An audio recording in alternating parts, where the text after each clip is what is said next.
Venus and star blessings, everybody. Welcome back. Today I want to talk about the new moon in Scorpio, which is just a couple of days away. Got a few things to share about that, and probably some things that you won't hear anywhere else, I'm guessing. So here's what's going on. We have, and I've spoken about this in the last couple of months. The first time I brought it up was with Roman Kolev, where we mentioned that Mars is invisible. And, or actually at that time, I think was going to be invisible, because this was, it went invisible in September, okay? And of course, that does depend on your latitude, right? On where you are on the Earth plane. So there'll be some differences there, okay? But relative to, I'm working with Melbourne time. So Melbourne time, it went invisible sometime in late September. It is still invisible at the moment. It will be invisible until, I think, around about January next year, 2024. That's one thing. When a planet is invisible, by the way, very simply put, the expression of that planet's energy, its archetypal inherent nature, and so on and so forth, is hidden, because the planet itself is not visible, it is hidden. And when you're talking about Mars being hidden, there are very complex agendas that are hidden on the Earth plane at the moment relative to Mars things. Now, we all know where this Mars energy has been pointing to, Middle East. So Mars is invisible. Mars will be occulted. That's the other thing that I mentioned a while ago, again with Roman, and then separately on my own as well. There's a Sun-Mars conjunction coming up just after the new moon, and that Sun-Mars conjunction will create an occultation of Mars. Occult means hidden. That's what the word occult literally means. So we've got an occultation of Mars. We've got Mars invisible for quite a few months. We've got a new moon in Scorpio coming up, which is ruled by Mars and Pluto, of course. And to add to that story, you guys are probably familiar with the nodes that we look at in the birth chart or a transiting chart or any chart. Well, for those of you that are not aware, there are also nodes for all the other planets, transiting nodes, and they will be found in a particular point in the zodiac. Now, they have a very different timeline to the moon's nodes. Some of the outer planets, their nodes can stay in one sign for a very, very long time. Like, in other words, the whole population would have the same Pluto nodes or Neptune nodes, etc. Now, the nodes of Mars, the south node of Mars is actually in Scorpio. The transiting south node of Mars is actually in Scorpio, and it happens to be conjunct this new moon in Scorpio. So the new moon is at 20 degrees of Scorpio. The south node of Mars is almost 18 degrees of Scorpio. That is a very important omen, we could say. If we rewind, the last time Mars and the Sun in Scorpio were conjunct together, it actually was in 1991. Now, you can research yourself what was going on in 1991. I had a quick little look-see, and that was the time of the Gulf War. So it's very interesting that we are, virtually in the same kind of position again. I don't know which one's worse. Maybe this one's worse. I don't know. We'll have to see, because it's not over yet. It's no coincidence, so is it? So because we're talking about Mars Scorpio energy, and that conjunction in 1991 with the Sun and Mars in Scorpio was actually conjunct Pluto in Scorpio. So Scorpio, Scorpio, Scorpio, Scorpio, Scorpio. That's what's casting the shadow, if you like, on the ether of the Earth, the energies at the moment. There was just one other thing.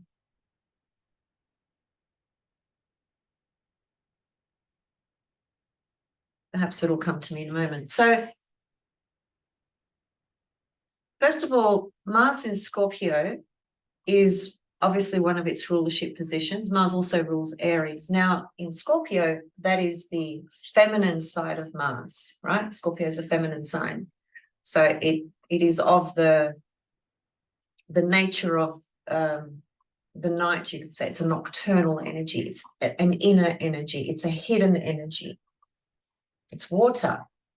Whereas Aries is fire, and it's a yang masculine archetype. So Mars in Aries pushes out, and Mars in Scorpio pulls in and comes from a very hidden place in our psyche, from our soul, from people's desires and actions and motivations and things like that.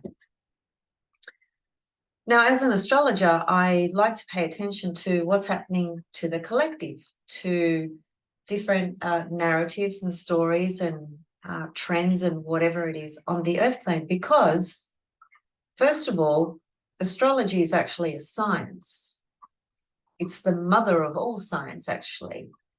It's not a theoretical, hypothetical, hypothesis type of study. It's actually a science. And the as above, so below is what reflects that, the fact that it's a science. It's the correlation between the stars and what is manifesting or appearing on the earth, the as above, so below. So one of the best ways to learn astrology, whether you're a beginner, whether you're advanced, whether you practice an astrologer, whether it's just a hobby, it doesn't matter what level it is. The best way to learn astrology is to observe what's happening in the sky in relation to what is happening on the earth. One of the most powerful things to do is to witness and observe the sky yourself. Watching when planets are rising, when planets are setting, where they are, what their brightness is, whether they're invisible, whether they're visible. These are all connected to heliacal phases and so forth. Stars change color, for instance. Sometimes they're brighter, sometimes they're more dim. Planets also do the same. You know, we've had Jupiter incredibly close to the Earth the last week or so. The closest it's been for a long time, I think. And I don't know if you have witnessed it, if you've observed it, but this is how we learn. This is how we embody on a soul level as well. You know, the energy of the stars, the cosmos, the gods, the goddesses, you know. It's not just about reading books and, you know, researching online. It's about having that lived, embodied experience through observation and correlation as well. This morning I woke up because I just couldn't sleep last night. It's very hot here at the moment. I woke up, it was about, well, it was early hours of the morning. Anyway, I was up for a while, and at about 10 to 5 a.m. in the morning, I just came and stood near my balcony, and right there in front of me, it was the clearest morning, like it was 10 to 5 in the morning, still dark. So it looked like nighttime, and the sky was completely crystal clear, no clouds, no nothing, no sound. It was beautiful. And there was just this beautiful sparkling, what looked like a diamond right there in front of me, basically setting in the western horizon, and it was Jupiter. And I love those moments because I didn't plan that. I was aware that Jupiter sets at around about that time, but you know, I don't often get up at that time. So anyway, observation, correlation. And also, you know, when you're noticing things happening, whether it's in your own life, whether it's in somebody else's life, whether it's in the world, draw up a chart for that moment. Have a look at where everything is. Practice, observe. Learn to draw the correlations. It's not just as it appears. There's so many layers within a chart, so many layers that your eyes cannot actually physically see anyway. So let me just bring up the new moon chart, and that's right, that's what I was going to show you guys. So I said that Mars is invisible, right? Because it is, and will be until January next year sometime. Again, it depends on your latitude. But in 1991, where the Gulf War situation happened in that timeline, and it was in correspondence to a Sun-Mars conjunction in Scorpio, conjunct Pluto. Mars was invisible then as well. I just want to show you, this is the Babylonian chart. There's the Sun-Mars conjunction right there. And if you look at the symbol of Mars, the color of it is gray, and it's got an X below it. This is Rumen Kolev's program. This is the only program that gets it accurate, by the way. So this is showing us, he has created this program where the algorithms, the settings, the astronomical software he's put in there, etc., calculates and shows us when a planet will be invisible, when it will become visible again, the timing of that, so on and so forth. One of the reasons why I absolutely love this program. It's a very complex program. This is a very complex chart because this chart is showing you quite a few dimensions, whereas a normal chart we look at, it's actually one-dimensional. This is showing us many, many things. It's showing us the ecliptic, which is that yellow circle. That's the sun's pathway, which are where the planets travel around, right, through the zodiac. Background, you've got all the constellations. See the fainter blue pictures? They are the constellations. And then you've got hundreds of little dots in grey that you can barely see. You kind of need a magnifying glass, but when you get used to the program, you kind of learn to understand it. But anyway, every single dot, which is also outside of the wheel, they're all stars. No, I don't know what they all are. I don't even know what half of them are. I don't even know what a third of them are. There's so much to learn about this program. Anyway, see that? Mars was invisible at that time of the Gulf War as well. So I just thought that's interesting. So going back to solar fire with a much easier one-dimensional chart to read. Here is the chart for when the Sun-Mars conjunction last occurred in Scorpio, 8th of November, 1991. So that was, 32 years ago. Long time ago. Some of you were just born at that time. That was a very significant time on Earth. Lots of things happened in 1991, the Gulf War being, a huge, obviously huge matter on the Earth. Rodney King, some of you may have heard of him, some of you may not have a clue, but anyway, that was a big matter in the United States of America. Basically, the police killed this man. That became a very big controversial issue about human rights, about Black people's lives, about the police, about all sorts of stuff. That was a big deal. Also in that year, there was another, there was a massive shooting at that time, considered at that time in 1991, considered to be the worst that they had ever had by one particular person in one specific location. I think it was almost 30 people that were killed in an instant, so to speak. So there were a lot of heavy crises and intense things going on the Earth plane back in 1991. So fast forward 32 years later, and we come to the present. And let me just show you. So let's just go to days. So that's today, the 8th of November. Let's just take it to the 17th. 17th.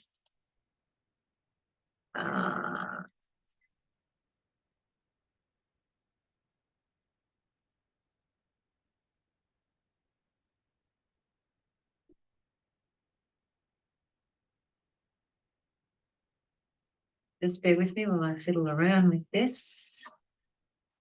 It's going to be Or is it going to be? No, that's not right. 17th. So just bear with me, guys.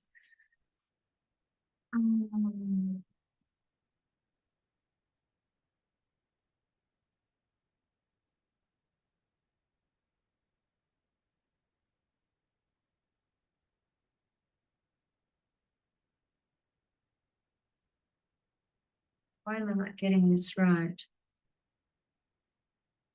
17. Because, sorry. See, it's so freaking hot. My brain just goes into fog mode. What was happening there was I was working with 1991 instead of 2023. Okay, I knew there was something amiss there. Okay, so back to the present. 17th. Okay, there it is there. 17th of November, 2023.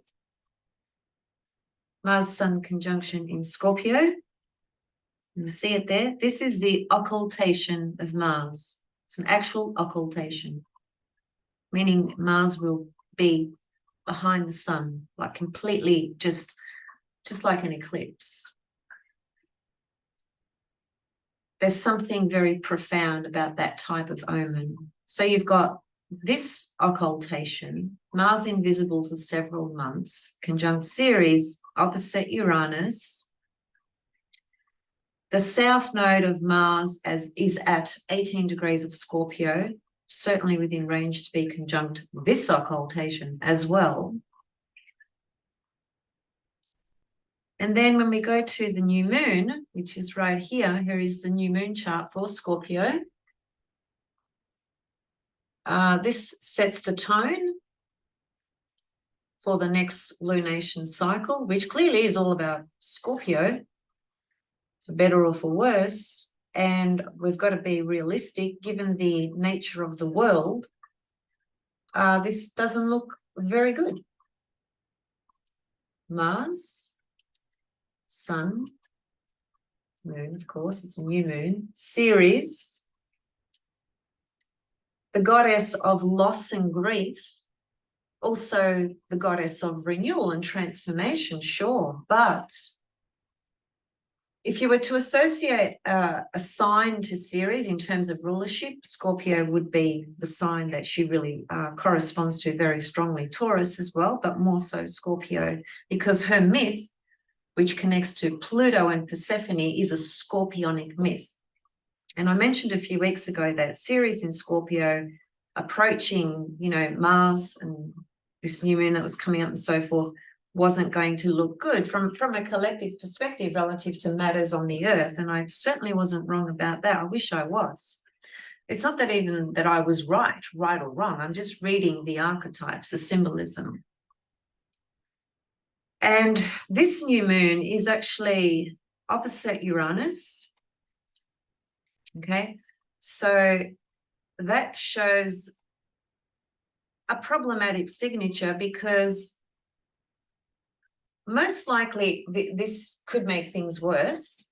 The best case scenario from these collective events that are entirely cataclysmic, catastrophic, devastating, this might make matters worse, or it might just break the tension somehow, and through the breaking of the tension, something suddenly takes place that shifts the direction of how things have been moving. That's a possibility. It's a possibility. But I'm leaning more towards the opposite side, mainly because there's going to be a Sun-Mars conjunction in Scorpio. Just days after this, Mars is occulted, it's conjunct Mars' south node in Scorpio. It's not looking too bright. And, I just posted something last night or this morning on Facebook, and I was just saying that with Mars being invisible, what we are being shown is not the half of what's actually going on. There is so much that is being controlled, manipulated, and hidden in so many different ways. In so many different ways. it will come to light, but it won't be coming to light anytime soon. So this is a recipe for possibly some really difficult things. And Uranus, you know, in evolutionary astrology corresponds to trauma. And of course, even in, you know, modern astrology, psychological, evolutionary, whichever way you want to go, Uranus corresponds to shock, and things shock us. So I think we can expect some shocks coming out of this energy for sure. And Mars Uranus, you know, that is a very, very, very impulsive, dynamic, unpredictable energy. And it will come up and come through in ways that we won't be expecting at all what's going to happen. One, because Uranus corresponds to the unexpected. And two, because all these energies here with Ceres, Mars, Sun, Moon are in Scorpio. Scorpio is a feminine sign. It corresponds to what's hidden. At the more sinister level, that the hidden component of this is exactly that. It's sinister. It's agendas that are coming from places that are most likely not set in good intentions. You know, Mars in Scorpio is the sniper, and Mars in Aries is just that gun that's just being pointed straight in front of you, right? That's the fundamental difference, if we want to use that kind of analogy, just to draw a clear picture, even though it's hostile, it's a reality. Mars in Scorpio will, and, you know, look, there's so much happening there on that side of the world where there's so many stories about, you know, like booby traps and ghosts and, you know, just weird stuff going on, right? This is it. This is what's pointing to it. That's really all I want to say about it, because I don't want to go into any political matters about this. I don't want to go into who's right, who's wrong. I don't want to go into the religious stuff. I don't want to go into who owns the land, who doesn't, because actually, from my position, no one owns this land, only God and Gaia. That's it. So anyway, all that aside, from the point of view of our own personal position, I think this too is not an easy energy, even for us on a personal individual level, because we are a part of the collective. We are connected to what is going on, whether we are participating in it or not, whether we are observing or not, whether we are personally impacted by it or not, we're still a part of it, because we are part of the collective unconscious. And everything actually is connected, and everything matters, and it's all as above, so below. So even those who want to turn a blind eye and just pretend that, you know, everything's fine and dandy, nothing's going on, and it's not their responsibility, or they don't live in that part of the world, they don't care, whatever. These sorts of things, they impact the soul of everyone, whether we are aware of it or not. So from our own perspective, first of all, we've just been through, you know, a pretty hectic, dynamic, turbulent month in October with the eclipses. A lot of people were knocked around from those eclipses. A lot of people had some very challenging situations arise. Some people didn't. But a lot of people really felt that month quite in a visceral way. And the chart of Hamas, the identity of this group of people who identify as Hamas, there's no, the closest sort of chart time frame for that, that group being born in, I think was in November of 1987. Certainly it was in 1987. And there's some correspondences with the eclipses to their chart as well, and also, of course, to the chart of Israel, and also, of course, to the chart of the Israeli Prime Minister, the BB guy. BB, I forgot how to say his surname. So there's, you know, all these matters and events. They're not just, they didn't get pulled out of a hat. You know, these things have been very well planned and prepared. And when you get eclipses and, you know, certain cycles of planets and things arising at very specific moments that do align with an individual's chart or a nation's chart or a group of people's chart and so on and so forth, the astrology just, it's like it just is injected with steroids and boom, off it goes. As above, so below. So from our perspective, new moon in Scorpio, it is conjunct Mars. And I think, you know, we're talking about a new moon. So yes, it's a new moon cycle. The new moon, often people like to think of it as a new beginning. Of course, it's a new beginning. It can be a time where we set, you know, very specific intentions. In this case, we're talking about motivations and desires being Scorpio, Mars being desires and motivations as well. But one thing I want to really stress and highlight here is that this is a feminine energy. So I see this as a intense, fast track. The soul work that we are trying to understand, move through, evolve through, transform, change, release, any of those sorts of experiences, passages and pathways, invitations and conscious co-creation with those sorts of things. This is a very powerful new moon from that perspective. But it is Scorpio, and Scorpio is not a walk in the park. It's a very, very, very intense energy that exposes a lot of things, exposes what's hidden, exposes or reveals what is retained in our own unconscious. So this is a time to really go to the soul of matters in your own life and address things that might be, you know, uncomfortable, might not be very pleasant, might be really dark, whatever it is. This is a, you know, a passage to work on those sorts of things. And Mars, of course, you know, does help with courage, although it's invisible here. So there's a different, Mars is operating in a very different way here.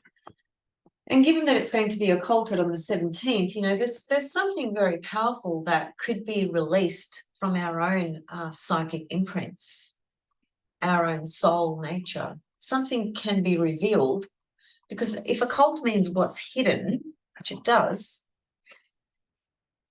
then, you know, it tells me that this energy is very powerful to work in those ways of tapping into parts of ourself that we are not conscious of, unaware of, denial of, you know, whatever it may be. The other matter is, of course, that all this Scorpio energy here is forming a quincunx to the North Node in Aries. Now that's important, very important actually, because Mars is the ruler of the North Node in Aries. So we have a new moon in Scorpio conjunct Mars. Mars is the ruler of the North Node, and all these are forming quincunx or in conjunct to the North Node and to Eris for that matter as well. The goddess Eris, goddess of chaos destruction. And Ceres, of course, is forming an inconjunct there as well. And the inconjunct is many complex things depending on which lens you want to observe it through. But from the point of view of transits, a very simple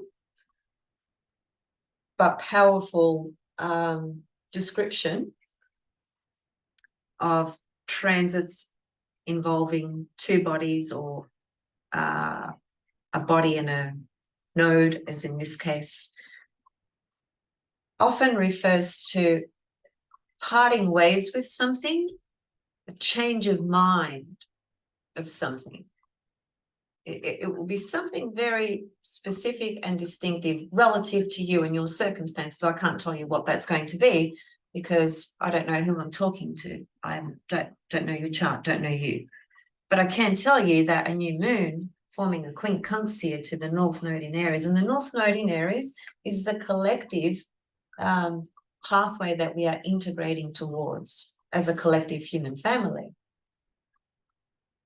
And, you know, North Node in Aries, South Node in Libra, you know, has been active during these collective crises, of course. One thing that people don't often associate with Libra is conflict, because we often ascribe Aries to conflict, because Aries is ruled by Mars, and Mars is the planet of conflict, for sure. One thing to remember about Libra, though, is that, well, first of all, before Libra was placed in the zodiac, it was always there, but it was in the shadow of the claws of Scorpio. So Libra has this other side to it that's never talked about in mainstream popular astrology. All you hear about Libra is so peaceful, so pleasant, so lovely, so beautiful, peacemakers. And yes, all those things are true. But there are other things that are also true about Libra. And you can check this out yourself. There have been many leaders who have created tremendous conflict on the earth plane that were Librans. And one of those is the Israeli Prime Minister. He's a Libran. So Libra is not all flowers and roses and gardens. There's another side to Libra. So the in conjunct, you know, with this new moon could mean, you know, for us individually, that whatever we are partaking in from the point of view of the Scorpio house in our birth chart and the matters that we are confronting or trying to work through, or secrets or things that are coming up that we didn't know, we didn't understand, you know, it's connected to the unconscious. All water signs are connected to the unconscious. But the material that comes up here is freaking intense. Very, very intense, because of the presence of Mars being the ruler of this new moon. Of course, Pluto is the ruler of this new moon as well. There's a dual rulership, both Mars and Pluto. Maybe there's a bit of hope, because these Scorpio energies here are sextile Pluto. The orb is a little bit wide to the new moon. It's a little bit closer to Mars. Maybe that sextile might be the saving grace for some things. I'm hoping. Because Uranus, and by the way, Uranus opposite the new moon, just from the point of view of our own personal journey as well, it can be shocking experiences or matters that come up from where we weren't expecting it. It could be our own psyche, or just situations that are going on in our life. Things that come up that were hidden that totally shock us. And I would apply that to the collective as well. You know, there might just be things that come up that totally shock the world with certain agendas and certain narratives and the way they've been presented. You know, I'd almost expect that, actually, let alone say it as a minor possibility. I'd almost expect that to be happening in some way. Of course, Venus just ingressed into Libra a few days before this. I want to come back and talk about Venus in Libra on her own, but I think it is helpful that Venus is in Libra at this time of this new moon as well. Venus in Libra is in her domicile. She's very happy there, and she will be striving to create harmony, peace, and balance. However, let's not forget, she's still a morning star goddess. Morning star occurred on the August of this year. that phase lasts until June next year before she's reborn as an evening star. So even though she's in Libra, she's still a morning star, which is what? Which is the warrior goddess. So this is, this is, I honestly don't think this is going to be an easy month, you know. October was certainly very challenging, as everyone seems to be on the same page with that, more or less. And I think, you know, November is going to be deeply intense and deeply painful for many people. Already is. And from our standpoint, our vantage point of awareness and remaining aligned with our soul's desires and intentions, we can work with this energy to further just shed what we've outgrown. But the feeling of it, you know, that the feelings in this, they're not lightweight. Whatever sort of transformative journey someone goes through in this month, it's going to be a very heavy and intense energy. But the Uranus being opposite, if it works in a way for us individually, from the ultimate level, which would be awareness, because oppositions, which are two polarized energies, initially they are kind of they're opposing each other, right? So they might be in conflict initially, but fundamentally an opposition is the most powerful aspect to raise our awareness, to wake us up. And Uranus is the awakener, wakes things up in our consciousness, in our mind, in our life story, and so forth. Sometimes it can be shocking, quite often it is, and sometimes we can still work with that, because it creates, it breaks something open in order to give us a greater sense of liberation and freedom within ourselves. Because Scorpio is a fixed sign, right? And Scorpio can be very intentional, intending on holding on to something. In this case, it would be an emotional intensity and holding on to, a very deep emotional holding of something.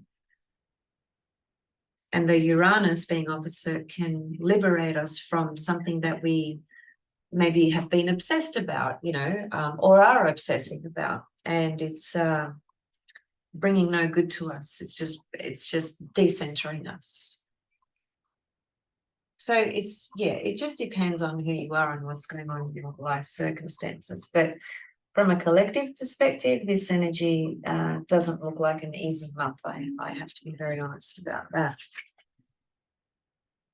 I think I'm going to leave it there. So, you know, I hope you can work with this energy in a way that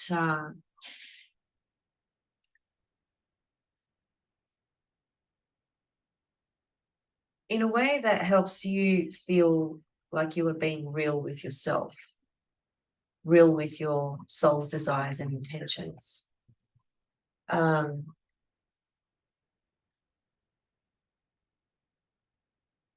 It can be a time of